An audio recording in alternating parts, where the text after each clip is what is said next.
Hello, beautiful community. We're going to be under 5 minutes today.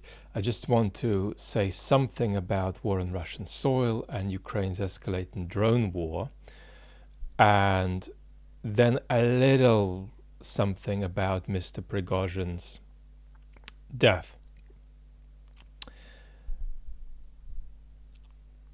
I think it's fair to say that we're moving from a symbolic to an effective stage of Ukraine's drone war on Russian territory. And we might be at the very beginning of the effective stage of that drone war.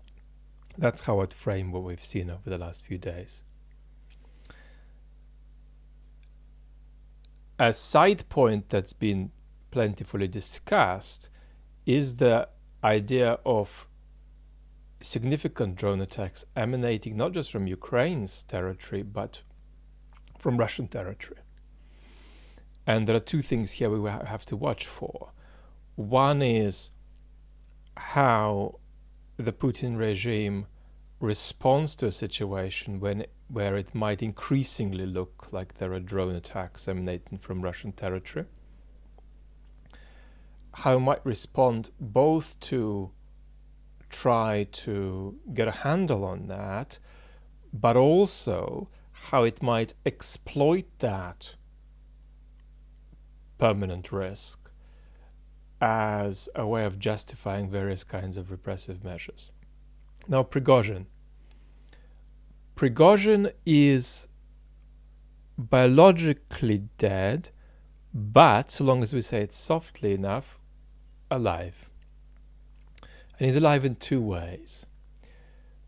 The first sense in which he is alive is that there will actually be stories about him being alive that propagate and that sort of fill in various political gaps over the months and years to come when they're needed as fillers by various agents on the Russian political space.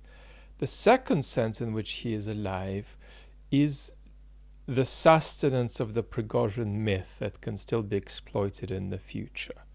This is a figure who will inspire various kinds of action in the months and years to come, and we can't predict what kind of action that will be.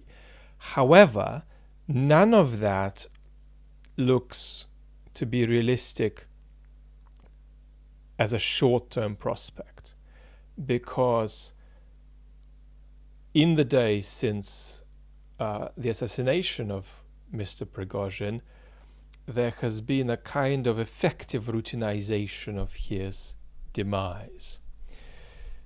There's been an effective signal sent to those who need to see it, but for the rest, there is a very politically effective and actually immobilizing and conducive to depoliticization indeterminacy about what happened, right?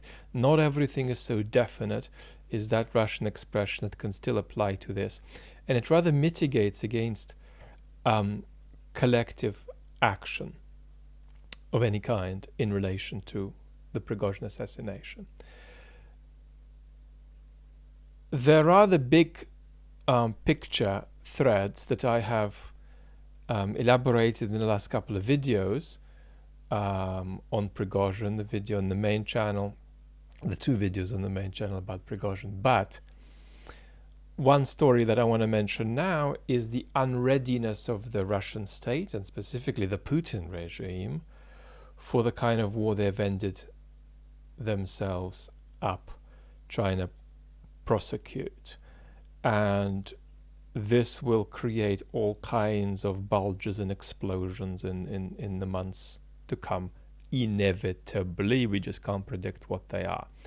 Now, expect soonishly a much less edited video, maybe even a rant, on the main channel. I'm trying to explore ways of making it a bit more health sustainable to share more frequently on the main channel, because I think it's very important. Lots of love your way, and talk very soon.